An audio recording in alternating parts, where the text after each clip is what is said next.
Did you know that right now, as you're watching this, the very ground beneath your feet might be dying? I'm not talking about some distant, apocalyptic scenario. I mean today. Scientists are warning that we're losing soil up to 100 times faster than nature can rebuild it. And the really disturbing part? It's happening everywhere, not just in faraway farms or deserts you've never visited. It's happening in your neighborhood gardens, in the fields that grow your vegetables, even in the soil under our city parks. We talk a lot about climate change, water shortages, pollution, but the slow death of soil. That's the quiet crisis nobody's paying attention to. And yet, if soil is the foundation of our survival, that foundation is cracking. The question isn't if that crack will spread, it's what happens when it does. Here's the thing most people forget. Soil isn't just dirt. It's alive. It's a complex, interdependent web of minerals, microbes, fungi, organic matter, all working together to sustain life. Every leaf you eat, every grain of rice, every slice of bread, none of it exists without healthy soil. But according to the UN, a third of the world's soils are already degraded. And if we keep going at this rate, large parts of the world could see total soil collapse within 60 years. Let that sink in. That's well within the lifetime of children being born today. And when soil collapses, here's what follows. Crops fail, food prices skyrocket, and the food that does make it to your plate often carries fewer nutrients. You might be eating the same amount but still end up undernourished. It doesn't stop there. Healthy soil stores water like a sponge. Strip it away and floods get worse in the rainy season while droughts hit harder in the dry season.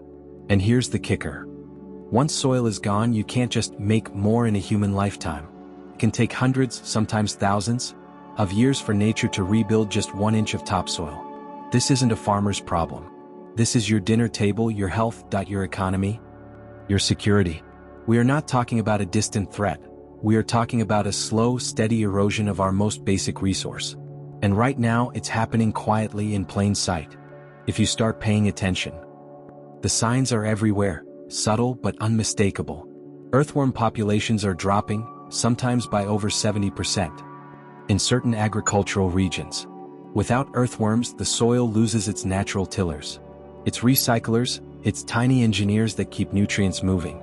Gardeners, people like you and me, are noticing they have to add more fertilizer every season just to get the same results. That's not bad luck. That's the soil telling us it's exhausted. Look at weather patterns. Increasing dust storms in regions that didn't used to have them, like parts of the American Midwest, are a symptom of soil turning to lifeless dust. These aren't freak events. They're warnings. And here's a pattern that's almost sinister.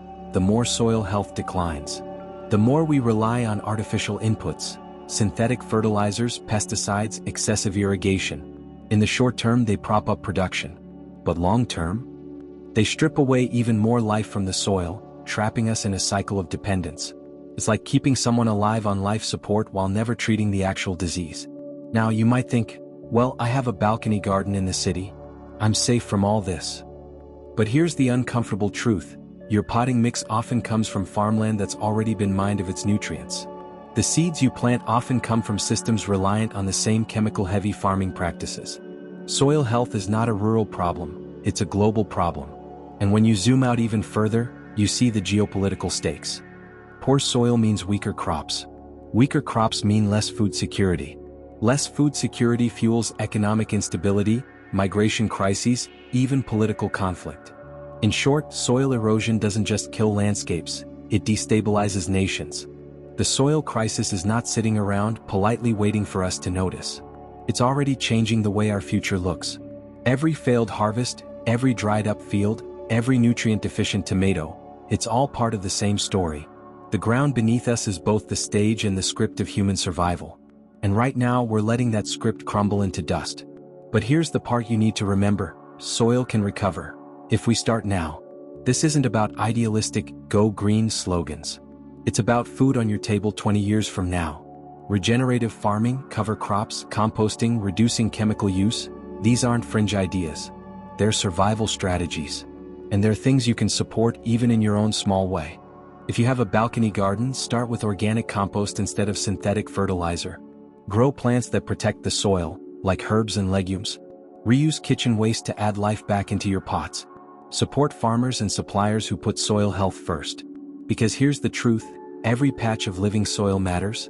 When you care for 1 square meter of healthy soil, you're helping to protect every square kilometer that surrounds it.